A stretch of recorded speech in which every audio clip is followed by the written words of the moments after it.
Hey guys, it's Jen Mara. Thank you for all the feedback that I got when I did the first reading selection from Celine Falls when I read Nothingness. Um, some people reached out an email. I don't know if I gave that email to everybody. It's jenmara at outlook.com, obviously. I also have my Goodreads blog. You can always reach me there. Twitter is more of just responding to friends and fandoms, and so not too much about writing there, but you're always welcome to catch up there, which is at jbranny3. So this morning I was going to do Love Song, which is the second in the book here, and it's kind of important, I guess, that I have the shirt this morning because Love Song actually started out as one of the stories I was on a Discord that was just Motionless and White fans, and people were passing along different samples of writing, and we were kind of critiquing each other. And Love Song was one of those I wrote as a one shot there, and got a lot of love from people. My friend Nikolai really, kind of engaged with it and helped me shape the story a little bit. So this one goes out to Nikki, and yeah, there a lot of you guys. I don't know if people are still following from that, but yeah, there's a lot of people that got shout outs and dedications in Celine Falls because of helping with the various stories. So yeah, this is kind of a longer one. It's a little bit wordy, so given my limitations of reading out loud, I am going to stumble over this. So, again, from the giant version, because of the printing thing. So, without further ado, here is Love Song. It seemed so familiar. It was still Celine Falls, as if someone had set it to grayscale and output. The street names, the building facades, so ingrained in every fiber of her being from the day she celebrated her first freedom, cruising her hot pink Schwinn Tough Rider 16-inch bike with those hideous day-glow tires they put on the entire line in the 80s down the streets of her hometown. Something was a bit off here. People were unnaturally guarded against the outside world. When the tourists flowed in from the resort towns nearby, taking up the cheap shelter of Celine Falls, Modest Days Inn, and La Quinta, the adults would complain. Even at a young age, Julia Drott knew to keep it was keeping the lights on in a town that might have otherwise have been forgotten after the mine collapse of '84. In the summers, liberated from the burdens of school and parents, Julia and her friends would avoid the tourists and take their bikes to the woods that encased Celine Falls from all corners. The dead falls piled high like withering corpses, keeping whatever lay in the woods just at bay. Even in the brightest sun, something would always seem to be lurking off screen in Celine Falls. Julie had felt it the moment she was born. The streets were deserted now. She searched her memory for the date and time, only to find a blank space, as if her brain had been rubbed hard with one of those fat pink school erasers that left smudges on the virgin white of math homework. There was something in the remainder scribbles that she tried to recover, but it was beyond cognition to her. Where was she going? Why was she going? Julia looked down at her body that never satisfied her expectations. Jeans, a pale gray sweater she didn't recognize as her own clothing as she preferred bolder colors. Flooded with fear, she drew in a hard gasp that rattled her birdcage heart. What happened to me? Who dressed me in clothes that are not my own and left me in a place that vaguely resembles home? Ander- Amberlyn Carriott-Meyer wandered through the vegetable patch, for that was what the nurses called the long-term care patients. A few times a day, rotated like oversized dolls in tiny cot beds, IV bags to be changed, piss to be collected. Most days, Amber liked her job since none of the vegetables gave her any trouble. Sure, there were a few that would unnaturally mutter in their comatose state or stare blankly through the wall as if trying to open a pocket dimension. It was hard to think of these patients as actual people, and that suited her fine as she muddled through the pending internal drama. A second divorce, a child failing English, two car payments behind in the never ending pandemic. Amber didn't want to exalt any more brain power than required when on the clock. At the end of the hall, there was one patient that piqued her curiosity. Like a child crawling on bent knee to the forbidden realm that lay just beyond, Amber would find any reason to gawk and to listen for someone that would never wake. They had so much to say. The fourth door Julia tried was also locked. Well, fuck, she cursed. The fallacy of home, the apparent locked up tight for some unknown holiday. Julia continued walking down Main Street towards where she swore there was a police station, but instead found nothing at its foundation. Her feet crunched in the wet snow, desperate for any way she could get inside, someone to get answers from. In the back of her mind, as painful as a cat scratch scraped a small melody. She couldn't retrieve the words, but she knew the song. What did it mean? In the silence, she heard a crunch of snow and turned sharply to see a shadow slip through the veil of her unblinking eye. Hello? Who's that? I need help. Can you tell me what's going on? Julia felt her heart racing. She tried to shut down all her bodily functions to supercharge her ears. She strained for the smallest sound tossed on the invisible fingers of the wind. It was too quiet. Maybe she hadn't seen anyone at all. Again, that itch, the song. She felt her lips moving unconsciously. Impaled by the sound, she turned around frantic. There. She charged blindly at what seemed to be an old daycare center. Was it some place she had been as a child? It didn't matter. The flash again and the black shadow slipping out of sight. Why did they keep running from her? Was someone else trapped in the alternate timeline of Celine Falls as well? Are you going to do anything for the Christmas holiday? Anita Mazerat asked Amber for the third time as the young nurse finally took her eyes off her Instagram feed. I don't think so, Amber said softly.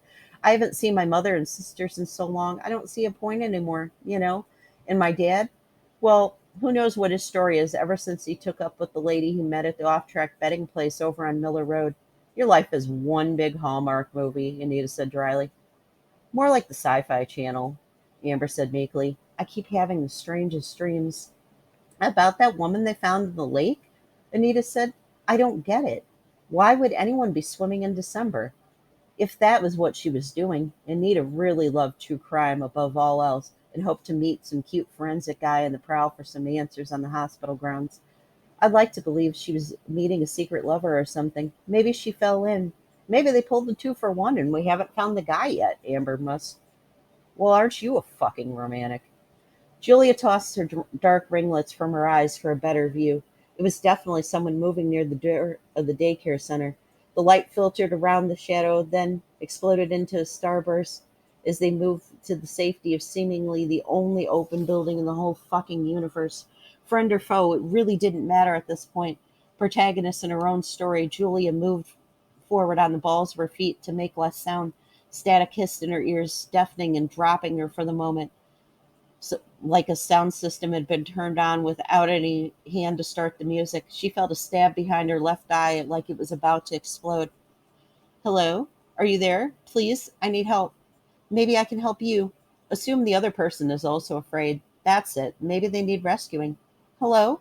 She moved along the sidewalk, her shoes scraping on a slick coating of frozen water melted into place by the frigid temperature. Her eyes burned. She wondered if she had blown a blood vessel. Please come out. It's okay. I won't hurt you. The shape appeared again, the light blocked. From this vantage point, she could take in its great size against the doorframe. Well over 6 feet, it must be a man. Magnetism pulled her closer. The dark shape drew back, then reappeared. It seemed, too, to be curious, to be fighting the energy that gathered in the space between them. A scuttle of movement of the left arm as if they were reaching for something.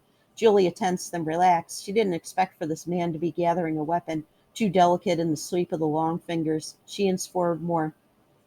The shape stepped forward a little more. Julia corrected her assumption. Her hand shielded her eyes back from the light of the figure. The man shyly was waving her forward. Sorry, I gotta pop up here. Do, do, do, do. Amber listened at the door of her most of her next shift. The hisses and clicks of mechanical devices steadily beeping, and was enough to drive the conscious mind mad. No one in all this time had come to retrieve the Jane Doe, and it didn't look like anyone planned to either. Even in all the news coverage, you would think someone would give a shit on the local news. Nothing. Tourist season had ended in Celine Falls just after Thanksgiving, and the leafers drew back to wherever they had come from, as if nowhere else in New England experienced fucking autumn. Sure, the colors were radiant, but who cared what the trees looked like when they were dying? Perhaps it was the American way. We paint up corpses like Las Vegas horrors for the final showing, as people spent their whole life hating Mike, now putting on a brave face as if they were besties so they could smile for the camera. Sometimes in the vegetable patch, they got their hair trimmed and nails painted by a loved one that filled it out of obligation because of that filled their obligation because of a monthly notification popped up in their Google Calendar. There was no such thing as love. Amber drew closer, mumbling into the room, trying to make out the words, slow, delicate, like a funeral dirge. The woman hadn't moved her lips, Amber noticed. This vegetable could be used as a ventriloquist dummy, as if someone did claim her. All gather round. Let's check out the singing dead body. The soft words and unmoving lips, narcotic, saccharine sweet. Her skull penetrated again with the static hiss, the slow beep like a programmed studio track keeping time, her body elated. Julia feeling the electricity again, pulling her towards the man. Thrusters at full force, she was almost to him. There was something about the proximity of the music in her head louder. She still didn't know the tune, but the sway it brought to her stilled hips made her for the first time in her life feel virile. Come here, she said in a voice that was not her own, mousy and reserved, now the untamed tongue of a sex kitten. Let me see you. Julia growing bolder, now inches from the dark shadow, the backlight making it harder to see the man's features, but he looked delicious. Delicious? The first thought that pounded at her head, her sex calling the shots now, demanding. The man stepped back as if it was an invitation. Julie entered the small lobby, crayon drawing in kid-sized chairs that hardly scraped the top of her knees. The man standing near a desk, a glorious visage, soft skin so white he had probably never seen the sunlight, eyes too large to be human, like melted caramel. He stared at her as she drew closer, unspeaking, unblinking. She hoped to wrestle the urge, wishing to take him. He would take her right there on the ABC rug. She found her voice shaking. Hi, I'm Julia. I'm from Celine Falls, but something is off? Is that the word? Fucking insane? Why is it so dark here? Where is everybody? I'm sorry. I didn't even ask for your name. The man paced, his pea coat black over what appeared to be black jeans and some sort of sports jersey. His golden hair bobbed in a short tail at the back of his neck, his tendrils caressing his pale skin, falling over those haunting eyes.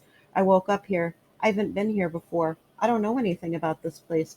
This was the first building that was open, so I went inside. Do you hear the static? The music? Julia asked suddenly, as if someone was trying to signal people where to go. The music. The man sounded confused. Anyway, my name is William. How long have you been here, William? Is it possible to count time here? He must. You're right, Julia said. Can I get you something? Are those your clothes? I woke up in something I didn't recognize. I think they did something to us, William. Did they? His voice was soft. He turned towards the window, Julia suddenly feeling the larger of the humans in the room. William needed protection at this fragile moment. She felt the surge of music, the glow of the bleh, can't read, uh, red haloing around them. Her fingers at his waist, his hand pressed against her lower back. How had they gotten into this position? How little it mattered. Amber left her phone at the nurse's station. She realized the slapping at the back pocket of her wine-colored scrubs. The woman continued her soft song, unable to open her jaws from the ventilator. It bubbled forth a siren song, her long lashes of eyes that never opened and delicate like spider legs against her pale cheeks. Amber had watched in time as the woman had been at the hospital as she grew weaker from no known ailment, as her life was being drunk. Nothing surprised Amber anymore. Celine Falls was a fucked up place full of fucked up wonder. A song as soft as a lullaby, deadly as arsenic. Amber drew back, afraid as the shadow shifted on the wall in front of her, just a trick of the light. The machine beeped. The woman's vitals continued to drop. Why was this crazy bitch in the lake? What was she trying to do? A soft whisper. I can take us back to my house, Julia said to William. Sorry, I need a drink here. In the movements that had transpired a strange closeness in the moments that had transpired a strange closeness between them. She wasn't sure why going back to her place wasn't the first thing she thought of when wandering the barren streets of Celine Falls, slate gray, and alabaster in the deep snow. She didn't know if her car was anywhere in this town, but it was only about 2 miles, and she and William could easily walk it if they kept pace. William wasn't a man of many words, Julia noticed. He just nodded. She reached her hand to him, one that had become familiar in those moments or eons that had passed since entering the daycare center, her slim fingers a perfect fit between his. She tugged him to her side as they tentatively exited. So, what do you do in the real world? I'm a CPA, which I really hate to say. I feel it's kind of late to start making changes. Julie felt a blush rush to her face. Yes, keep babbling in front of the beautiful man, because if he isn't freaked out enough about being kidnapped or whatever happened to him. It sounds strange saying out loud, but I was an aspiring songwriter. More call it, I studied musical theory in college, and nothing's come of it for me yet. William cast his golden eyes downward. I have ideas, just not the right collaboration to get the project moving. What instruments do you play? Julia asked, she becoming more familiar with the numbness spreading up her legs in her snow-soaked canvas shoes. Everything, William replied casually. The manner would have been ominous to anyone else not so ethereal. Music is my gift. He said it with a certainty that would have been boastful if not so honest. Julia nodded. William was right. The sun never changed as in the daytime sky. The echoey trace of light through the tree line of Selene Falls was the same from every angle as they moved in time, as if through photographs. The snow filled Julia's shoes, and she leaned into William to keep balance. William never said anything unless directly asked a question. She realized the beautiful man was oh so shy. The energy between them danced, and she was afraid of the outcome if they were to reach her threshold. They caught each other's eyes, flirting silently. William grasped her fingers, tightening. How far is it to your house? He asked. Just near the lake, she said in a voice that was pregnant with lust. The frantic beeps of the machine drew the staff to the floor, Amber standing in the doorway, arms flapped as she answered the same questions over and over again. She stuck to her story. What else could she say? She knew what the medical community thought about mental health. Amber gritted her teeth. I was looking in on the vegetable patch on my rounds, and I heard the beeping, and I checked on this one. And that's when I realized she had coded. The houses in the distance all looked the same in grayscale, shades of white and slate with black and tar trim. Julie had taken this walk so many times in her life, but never with a man. Her best memory of chasing up this road on her bikes vanished. William smiling, his teeth bleached against the whiteness of his skin. The only color in his face seemed to be the warm honey of his eyes, boiling over two hot pools that scalded Julie's flesh. He stopped suddenly. She stared up for the first time, measuring the height difference between them. Their eyes connected, that low static, those words in the back of her memory, unable to hear the song fully. Julia rose on her toes, rose on her toes, initiate taken, as he was too feeling this. Her fingers traced his jawline, and when she saw no resistance, her lips crushed against his. He wrapped his arm around her, the powerful vice of her grip as he drank her in. Julia didn't think they would make it to the house. We're losing her, a doctor yelled. Amber still huddled against the door, the screaming, the static pop of the song. Who was singing that song? It was so beautiful. On the ground, gripping and fighting for dominance, Julia temporarily on top. Ridiculous, the whole thing seemed on paper. Rolling in the snow, tearing at the clothes of a stranger that sucked at her collarbone.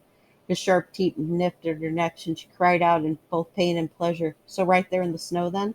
This would be a first. Her hand found the space between them, slipping down his chest, pushing up the jersey as she raked his sides with her nails. Oh, God, William, I want you so bad. The music swelled around them, setting the tempo. Her hands found the way down, pressed against his hip bone. She tenderly swiped with the pad of her thumbs. Seeing his allowance, she proceeded more towards his belt as he moaned throatily against her. Julia now underneath him. He leveraged his weight to keep off her for the moment. Her sweater that was not hers pushed up to a bra she didn't recognize either. The music, an 808, beat in her heart. She never wanted to let William go. He plunged at her, his hands moving down the softness of her average skin to hips that she heard were always too curvy for most men. William wasn't like most men.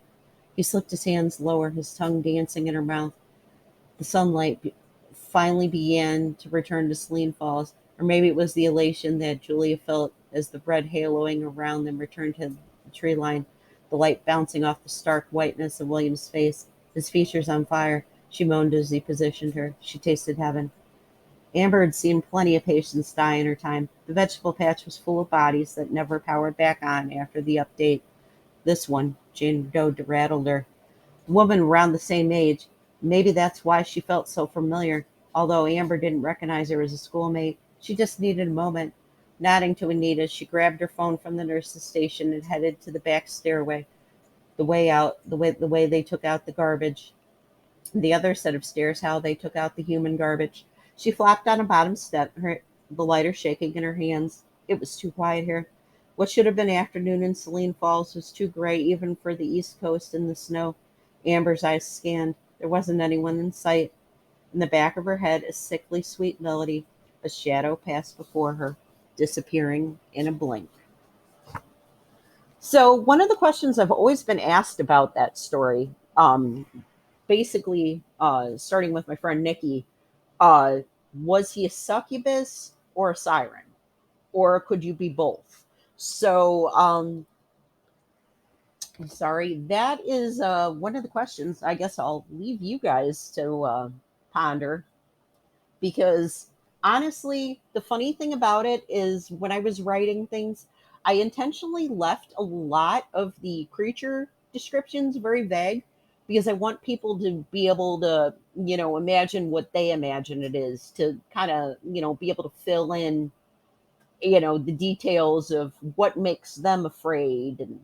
And so definitely that is one of the things I thought about at one point, that maybe if enough people like these, or if I could get, enough of a following at some point, that if anybody ever wanted to try to do some character design and draw some of these things, that would be a thing that eventually I'd like to put some money aside to be able to commission, because, it might be cool in some of these videos, to show you guys the drawings that people came up with.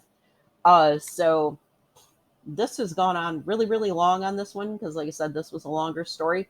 So I'm going to peace out at this, and please feel free to comment, share, like, whatever. Let me know what you think. If there's other ways that are a good way to share some of this. Some of you follow me on TikTok. It's, really long to read some of these in a TikTok. So that's why we came up with this formatting. But yeah, I'll see you guys next time.